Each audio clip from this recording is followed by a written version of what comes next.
Sharp, clear crescent, light in the blue night, slipping in silence through the star-scattered sky. I close my eyes and I know that I belong. Were you the same moon who lit the way of the prophet, slipping through the desert on his Құрметті Нұр Қазақстан қажылары, біз қазір міне Қуббату Сахра деп аталатын мешітті зиярат етіп отырмыз. Қубба деген сөз арабша күмбез деген сөз. Сахра деген жартас деген сөз. Яғни біздің тілмен айтқанда тас күмбез мешіті. Бұл мешіт не үшін Қуббату Сахра деп аталған? Өйткені бұл жерде мына қоршаудың ішінде ауаға барып келген үлкен жартас бар. Мынау сол жартастың үстінен 8 бұрышты болып салынған осы мешітті Қуббату Сахра деп атады. Бұл мешіт 8 бұрыштан тұрады. Неге 8 бұрыш? 8 бұрыштан тұратын себебі ол Құранда Алла Тағала 8 жәннат бар деп айтылған. Сол үшін бұл мешіт 8 бұрышты болып салынады. Енді қараңыздар, 4 есігі бар. Қай жағынан кірсеңіз 4 есік бар. Ол 4 есік Хулафа Рашидин исламдағы 4 әділ халифаны білдіреді. Енді мешіттің ішіне кірген кезде, әр жағынан қараған кезде мынандай үлкен 4 діңгек бар. Ол 4 діңгек 4 мазхабты білдіреді.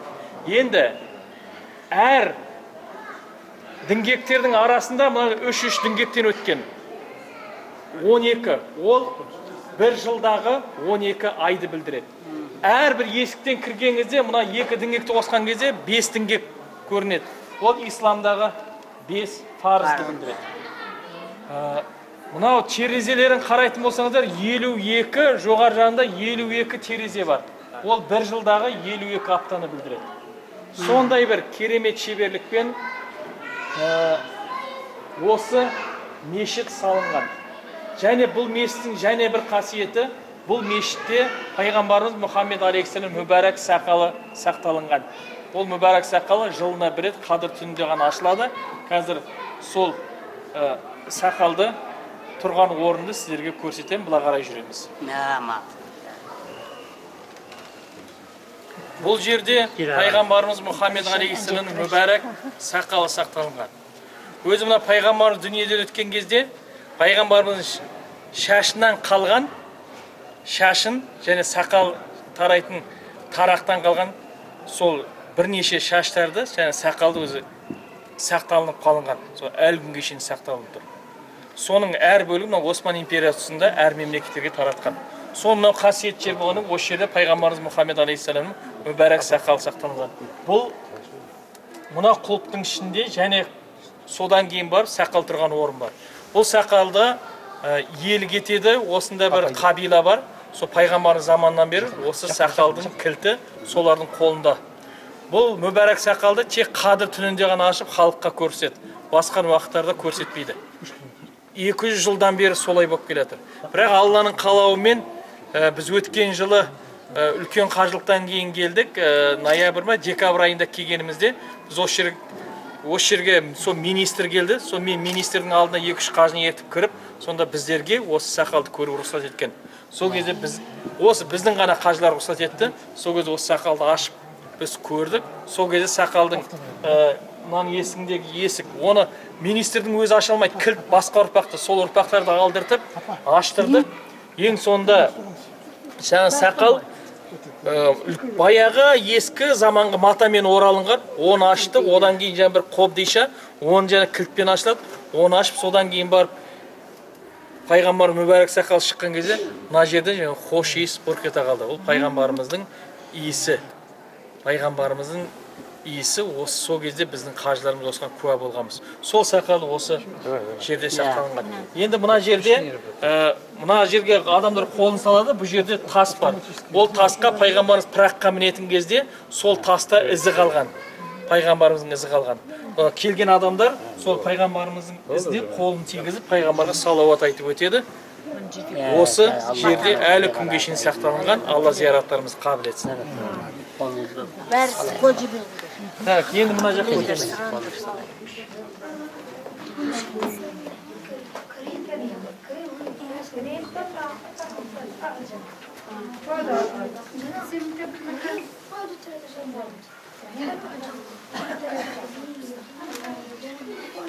Millet namaz okup bunlar böyle demiş.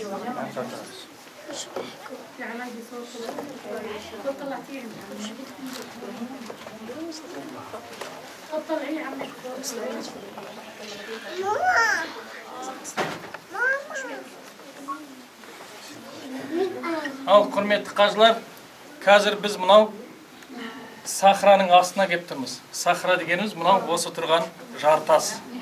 Осы жартас бұл ауаға барып келген тас. Пайғамбарымыз пырақпен осы жерден, осы орнынан көтерілгенде, осы тас қоса көтерілген. Сол кезде пайғамбар тасқа қал деген кезде орнына қайттан қалған. Орнына қайтып келген. Сондықтан біз бұны ауаға барып келген тас деп түсінеміз. Бұны ауада тұр деп түсінбеуіміз керек. Бұл ауада тұрған жоқ. Бірақ пайғамбарымыздың хадисі бар. Пайғамбарымыз хадисін айтады, кімде-кім бұл дүниеде жәннаттың тасын көруді қаласа, осы тасқа келіп қарасын деген. Кімде-кім бұл дүниеде жәннаттың тасын көруді қаласа, осы тасты келіп көрсін деген. Сондықтан да бұл тас жай тас емес, жәннаттың тасы болып есептеледі. Бәріміз қол көтереміз. Осы жерде намаз оқыған кезімізде бір өзгешелік, мына алдымызда Әл-Ақса мешіті тұрады, бұл мұсылмандардың ең бірінші қыбласы. Және Меккеге қарап намаз оқып отырмыз. Осы жерде оқылған намаз екі бірдей қыблаға қарап оққан намаздың сауабы беріледі. Сондықтан да осы міне ауадағы тас дегеніміз осы. Алла зияраттарымызды қабыл етсін. Енді мына жерде мына қоршаумен тұрған бұл Мәриям анамыздың тұрған орны. Мәриям анамыз осы Әл-Ақса мешітінде өсіп бой жетті дедік қой. Мына жерде Сүлеймен пайғамбардың мінбері деп аталады. Бұл жерде де мінбер бар.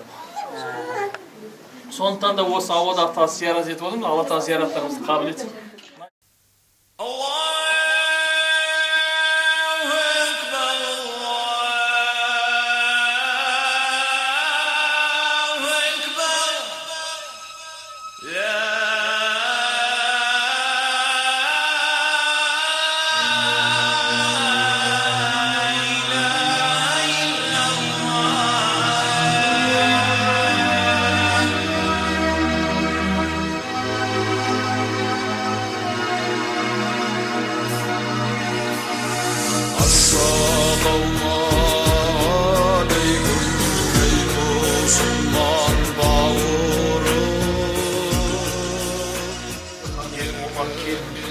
Пайғамбар айтқан Әл-Ақсаға жақын деп айтқан еді, осы жерде осы тасты тапқан. Осының сол жерде мұсылмандардың бәрін жинап, сол жерде жинастырып, осының бәрін тазалап, мына тасты жуып, кейін бар осы жерде. Мына жерді қоршап, осы Омар мешіті деп аталады, бұл жерде Омар мешіті. Ағаштан істеген. Кейін Ибн Мәруан халифа келген кезінде бұл осы 8 бұрышты үлкен мешіт салған. Содан берген. Мына кезінде мына бұл тасын қажыларға сататын болғанда жәннаттың тасы дейді. Алтыннан да қымбат бағаға сатылады. Алтынмен теңестіріп, алтыннан да қымбат. Не дейді мен? Куббату сахра деп атайды. Куббату сахра. Сахра деген мынау үлкен жартас. Кубба деген күмбез. Осы төбесінде күмбез бар. 8 бұрышты.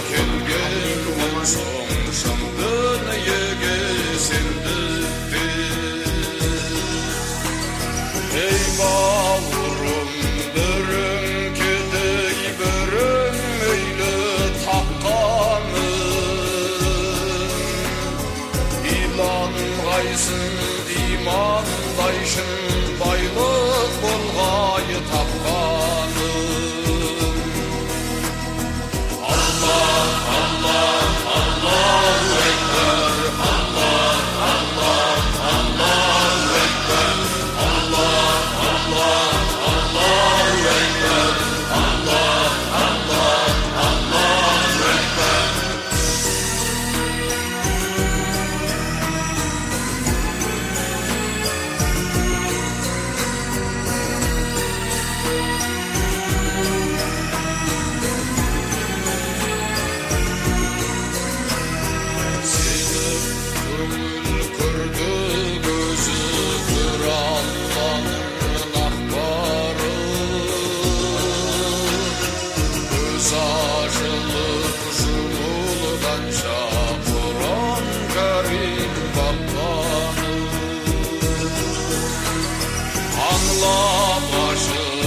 sürünün sansız sanlı katbarın Ağayat bin şayudanın cürübümnün daftarın Allah, Allah, Allahu Ekber Allah, Allah, Allahu Ekber Allah, Allah, Allahu Ekber Allah, Allah, Allahu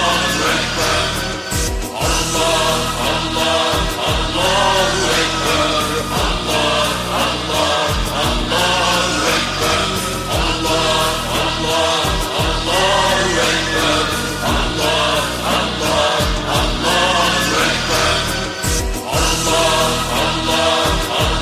Ekber Allah, Allah, Allahu Ekber Allah, Allah, Allahu Ekber Allah, Allah. Ал қажылар, мынау артымызда тұрған стена плача дейді, қазақша айтқанда өксік дуалы. Бұл өксік дуалы жаңа айттым ғой. Орақ мешітінің батыс жақ бөлігі. Соны мынау еврейлер, бұларда қазір синагога деген храмға жатпайды. Бұлар осы жерге келіп, жылау өксік дуалы дейді, осы жерге жылайды. Сосын жаңа хаттарын, тілектерін тасқа қыстырып қояды. Сондай бұлардың сенімдері. Сол жерді зиярат етті.